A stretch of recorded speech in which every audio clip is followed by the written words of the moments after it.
Since answering the question why belief in entities such as cryptids should actually strengthen your faith rather than making you question it will only take me less than 5 minutes, I thought I would regale you with some eyewitness accounts from some people who wrote me some stories. So, before I wrap this series up, enjoy.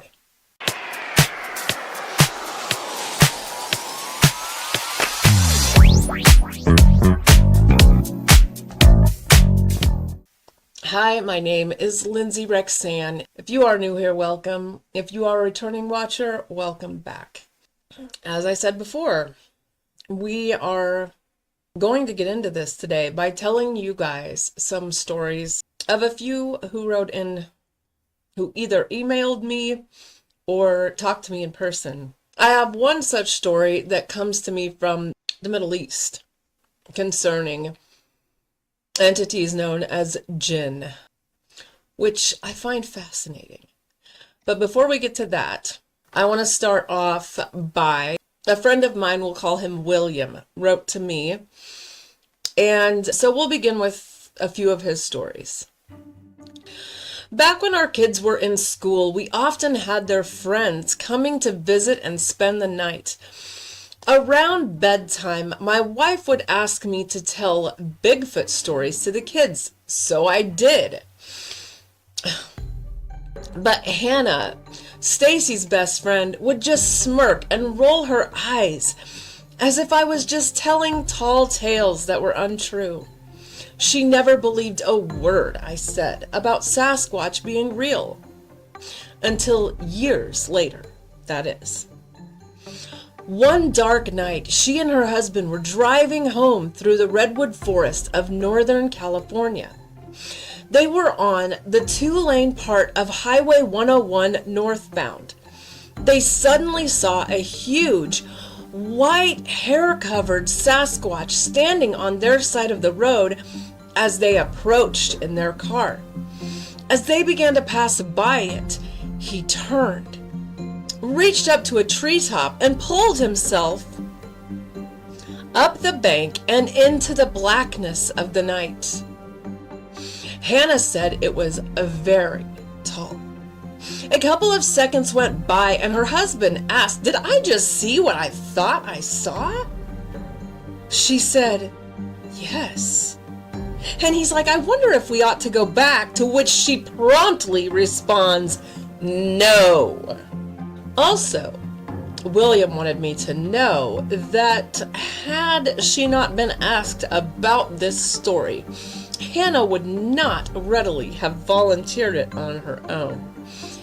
It seems like she didn't want to admit what she saw at first. Which, I mean, when you've gone your whole life believing that Bigfoot was merely a story, I mean, who can blame the woman? For this story, we're heading back to one hot summer night in July of 1987 when Debbie and Brianna thought they would go skinny dipping in a place called Lake Como after their shift ended at 2 o'clock in the morning. The weather had been so hot and they thought it would be fun. Of course, Brianna reluctantly agreed. Lake Como is only a short drive south from where they lived in Hamilton. So, at 2 a.m., they got off work and headed for the lake. They arrived at the beach, and naturally, Debbie and Brianna saw no activity there. Debbie parked, got out, and walked down to the water's edge to check it out. Brianna, however, lagged behind at the car. Debbie called out to her to come down with her, but Brianna hesitated. She asked Debbie, "What is that?" pointing to something at the water's edge. Debbie said, "It's just a rock." But Brianna was still pointing and saying, "No, there's a rock over there, but what is that?" At this point, that stood upright, looking at Debbie from a distance of only about 25 feet away. Oh my God! Look! What is that? The moon was full that night, and she could see its reflective eyes. Debbie said she had never in her life seen or felt such evil and hatred, and she only came up to this being's chest. She found her wits suddenly and took off for the car. By the grace of God, the thing did not pursue her. They tore out of that parking lot so fast and drove south to the small town of Darby, a short distance away. At that time, she had a second job as a personal assistant to none other than the actor Christopher Lloyd of Back to the Future, as well as Clue and other movies. Lloyd and his wife had a home in the hills west of Darby, and Debbie drove straight to their house, got out, and beat on their front door until Christopher Lloyd came to open it. She was still very scared and began blathering out her story on how they ran into Bigfoot at Como Lake. She said, Lloyd grinned, and in his own unique, humorous way, waved his arm and said, "Let's go find Bigfoot." Lloyd's wife was now at his side, and she hollered, "No!" So that is Debbie's traumatic and up-close and personal encounter with not only Bigfoot, but Christopher Lloyd. That's pretty cool. And I also want to add here that the man that emailed me these accounts, while I've not met him in real life, I've emailed this man for quite some time, over the course of the past year, and he's never given me a reason to doubt anything that he's said to me. So this, I believe it. The third and final story that I have for you guys today comes from way across the pond, and I don't mean England, I mean Libya. I have a friend, and since I don't have permission to share his name with you, I will just say that my friend is a Muslim, and I have talked to him for about a year or so and gotten to know him quite well. And if you are listening, you are amazing. Very good friend of mine, and thank you for these accounts of what is known as jinn. So I am going to read what he wrote to me in an email and tell you guys about jinn. As for the jinn, it is mentioned that origins, tribes, and names of their kings among the Indians, Persians, and Greeks. It is claimed that jinn are divided into 21 tribes, and after 5,000 years, a king from among them named Now, I'm probably going to completely botch up this pronunciation, so my dear friend from Libya, if you are watching me, please try not to laugh too hard at my botched pronunciation of these words. I'm sorry. I'm trying. Shamayal Ibn Aris Jinn ruled over them. Then they divided, and 5 kings ruled over them, remaining in this state for a long time. Later, some jinn raided others, and many battles and fierce wars took place among them. Now, for those of you who do not know, a jinn, I got this definition from Microsoft Bing. Microsoft Bing. Microsoft Bing, rather. Or Copilot, I guess, the AI. Jinn, also known as jinn or genies, are supernatural beings made from smokeless fire, possessing free will and existing in a parallel realm to humans. Jinn are mentioned in various religious texts, particularly in Islam, where they are considered one of three intelligent beings created by God, alongside humans and angels. Unlike angels, who are made of light and do not possess free will, Jinn have the ability to choose between good and evil, making them morally accountable for their actions. They can be believers or non-believers. Jinn are often described as beings made from smokeless fire, which allows them to be both powerful and elusive. They are typically invisible to humans unless they choose to reveal themselves. Jinn can shapeshift, taking on various forms, including animals or humans, and they are known for their supernatural abilities, such as flying, manipulating elements, and even possessing individuals. I have been waiting for you. Now, I've got to say, this is where, if you're listening right now and you're like, oh wait, angels, what? They have free will. Obviously, that's where Muslims and Christians apparently have some differing beliefs. If you're a Christian, we believe that obviously angels have free will because there's fallen angels who used their free will to rebel against God. So I just wanted to throw that out there. It's very interesting, this whole jinn subject. But getting back to my friend's explanation of jinn, because I like his quite a bit better than Microsoft Copilot. Anyway, later, some of these jinn raided others, and many battles and fierce wars took place among them. Iblis was among them, with many names in different languages, though in Arabic his name is Al-Harith. He is known also by the kunya Abu Mara. I'm so sorry, my friend, if you're probably sitting over there laughing hysterically at me right now. So, Iblis, okay, a jinn here,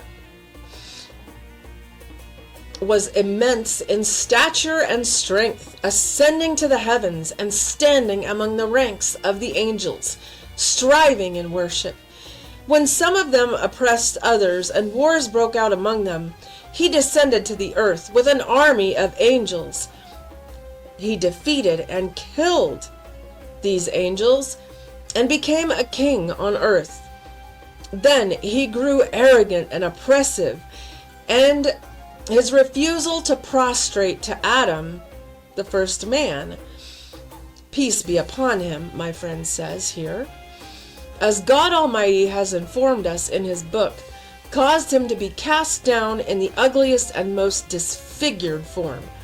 All of the tribes of the jinn disowned him and were terrified of him. When he saw this, he settled in the sea, placing his throne upon the water. Kind of sounds like Poseidon. Then he was given progeny, just as Adam. Now, for those of you who do not know, progeny is a fancy word for descendant. So, he was given descendants. Ibis was endowed with the urge for mating. And his fertilization is like that of birds, and with his eggs being like a bird's eggs. Some scholars mentioned the categories of jinn, claiming that the devils are 35 tribes, those who fly in the air are 15 tribes, those associated with the flames of fire are 10 tribes, and the eavesdroppers are 30 tribes. All of these tribes have kings from each tribe to repel their evil. It is recounted that a type of female jinn can take the form of beautiful women, and marry human men, as in the story of a man named Sa'd ibn Jubayr. I'm so sorry, my friend. He is probably over there busting a gut laughing at me right now, which... I've succeeded if I made you laugh. So, you're welcome. Sa'd ibn Jubayr married a female jinn without knowing what she was. She stayed with him, bore him children, and one night, while they were on a rooftop overlooking a graveyard, they heard the sound of women wailing in the farthest part of the graveyard. To this, his jinn wife became excited and said to her husband, "Do you not see the fires of the jinn? Take care of yourself and your children." Then she flew away, and he never saw her again. So, those are my stories. I had one more. I had an acquaintance actually come and tell me a story. It was kind of crazy. I was getting the Durango fixed at a shop here in town, at an auto repair shop here in town, and this acquaintance, I literally just added him on Facebook, actually started telling me his encounter with Bigfoot story. And I'm not sure if he saw one of my videos about cryptids. I'm sure he would have had to, in order to know that he could come up to me and just start talking about Bigfoot. But this story, it's not much of a story because I can't remember all of the details, and I don't want to tell you guys wrong details. But it happened here in the state where I live, Kansas. So he and his friend were out fishing. I believe it was early one morning, and they were down by a lake area. And they heard some rustling in these little, wooded area. There's not really woods in Kansas, but there are wooded areas. And particularly around places like lakes. And they had an off feeling, they felt like they were being watched. And they just, they got that really bad feeling. And I do believe that he was on one of those little rafts or boats that, people particularly use to go fishing with. And they saw a Bigfoot briefly before he ran back into the wooded area. So, those are my tales for you guys today. I wish that I had a few more for you guys, but it is rare to see cryptids. Actually, I do have one more. I have one more. And so this will be my last eyewitness account of cryptids. And it is my own account. This story took place in a place here in Kansas that is considered a monument, in a place called Castle Rock. Back in the probably 60s and 70s, it looked a lot more like a castle than it does now.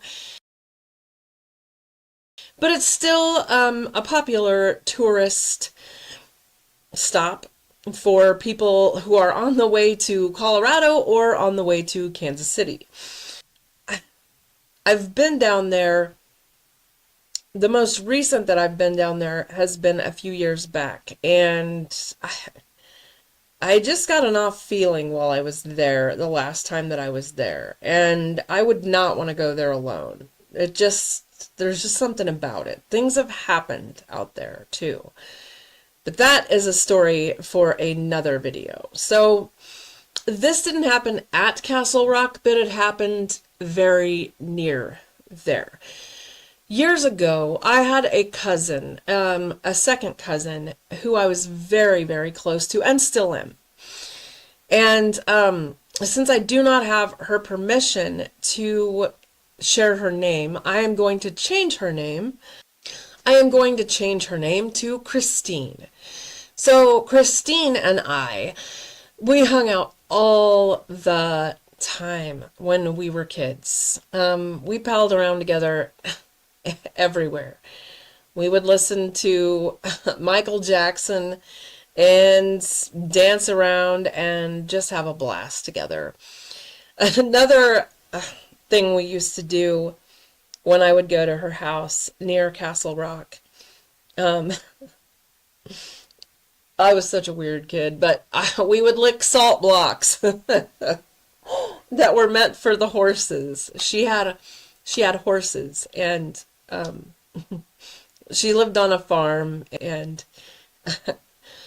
more often than not, we would lick these salt blocks until we couldn't anymore. Those were the days. Well, we would also go exploring down in the bluffs around her home. And there were a lot. Since, like I said, this place is near Castle Rock, it's there's little canyons out there, and it's just very different than most of western Kansas. One day, we went exploring further than we ever had before. We walked for quite some time.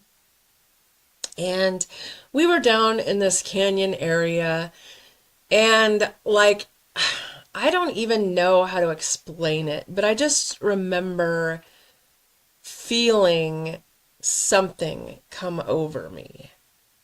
And it wasn't a feeling of that I should be afraid, but it was more of a feeling like I should, and this is really weird, okay? And I feel really weird telling you guys this. But looking back on it and knowing what I know now, it makes sense to me. But I had this overwhelming urge to take off my clothing and just be outside without any clothes on. And it made my cousin Christine very uncomfortable. And I had started to do that. Well, and I for some reason, I felt so like I just wanted to be down there in this cave area. And it was weird. I had this weird feeling come over me, almost like something was trying to, I don't want to say possess me, but it kind of felt like that. And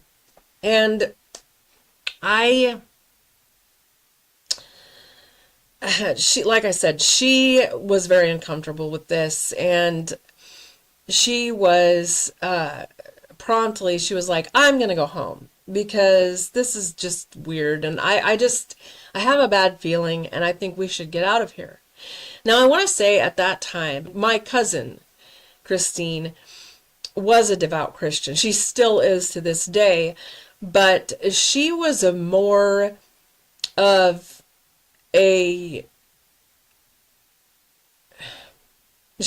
into Jesus than I was at that time. At that time, I believed in God, but I had no concept of God, and I certainly had no fear of God. I was not living for God in any capacity at that time. And I was very susceptible. So, but anyway, she was a lot more righteous, I guess you could say. And she kind of stood up to me and said, I'm going to get out of here, and you can stay if you want, but I have a bad feeling. She began to leave, and I thought, I don't want to be down here by myself. So I promptly got dressed again and proceeded to leave with her. And I caught up to her not too much later, and I can't remember whether I was frustrated with her or not. It doesn't matter. But I just remember we got up this hill, and we'd been walking for a few minutes, talking, and I felt this urge to look back over this canyon area. And when I did, I saw the biggest wingspan that I have ever seen in my entire life.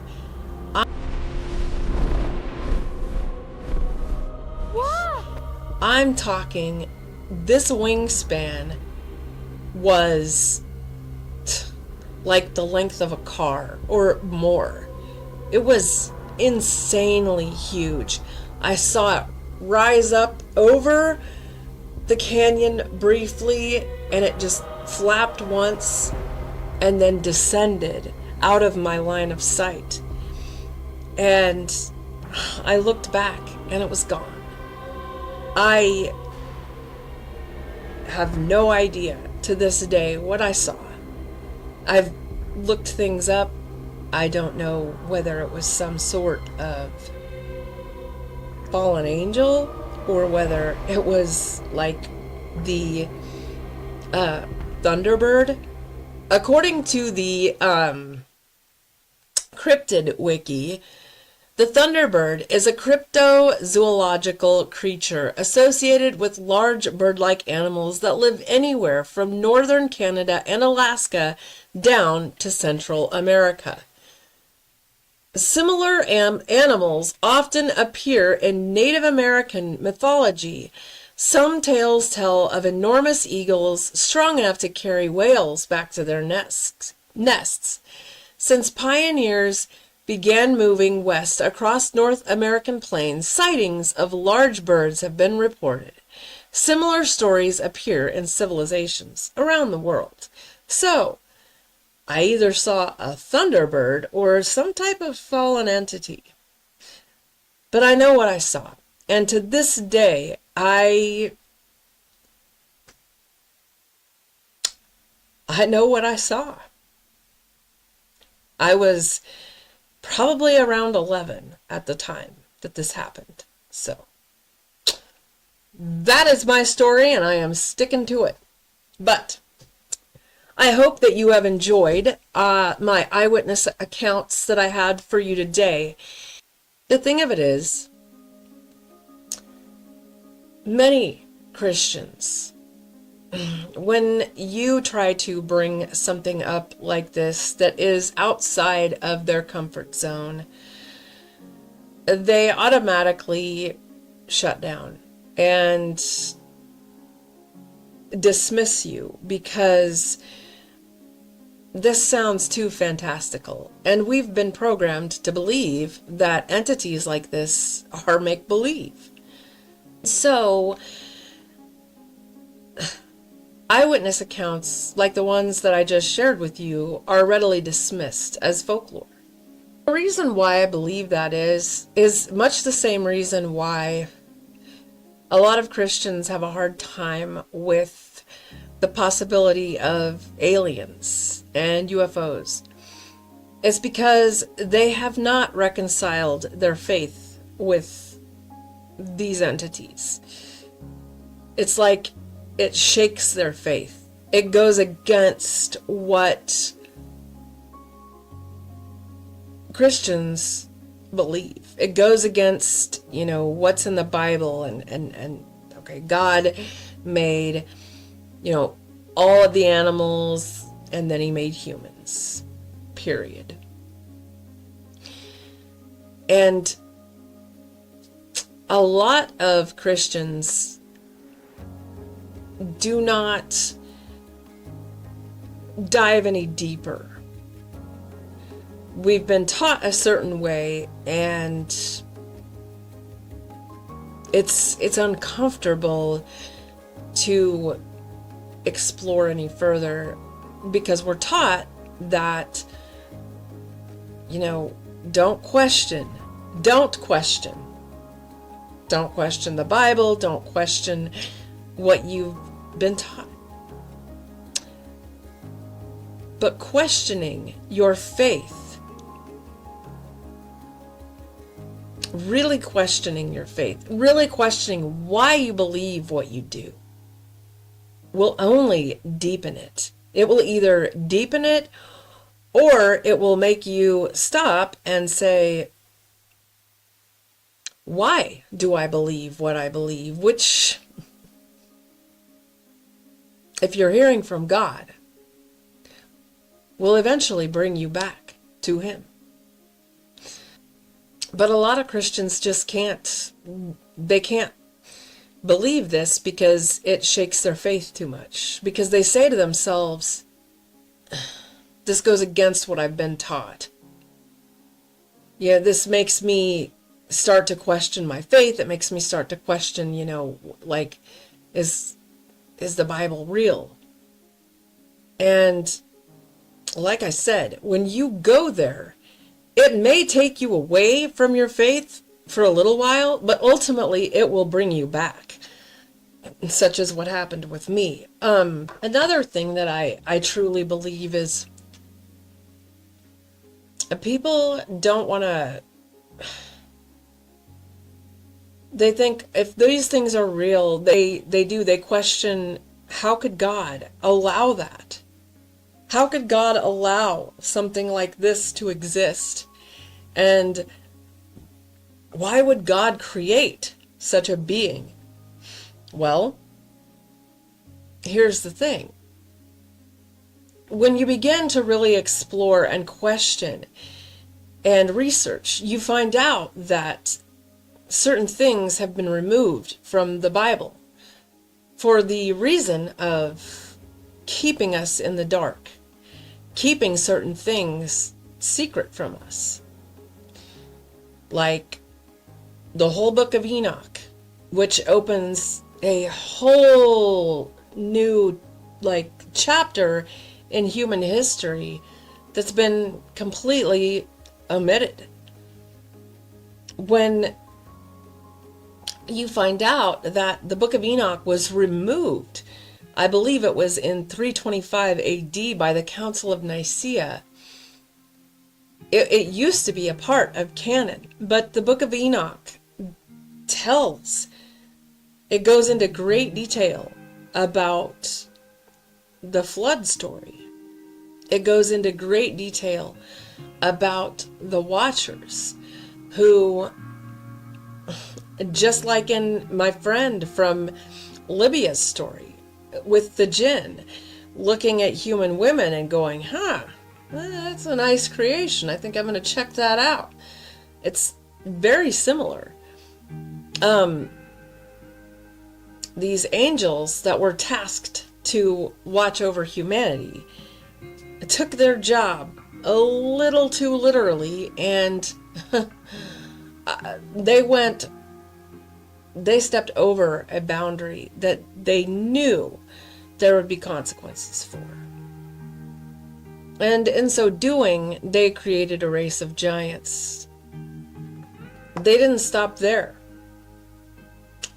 Not only did they create these half-human, half-angelic beings known as the Nephilim, but they also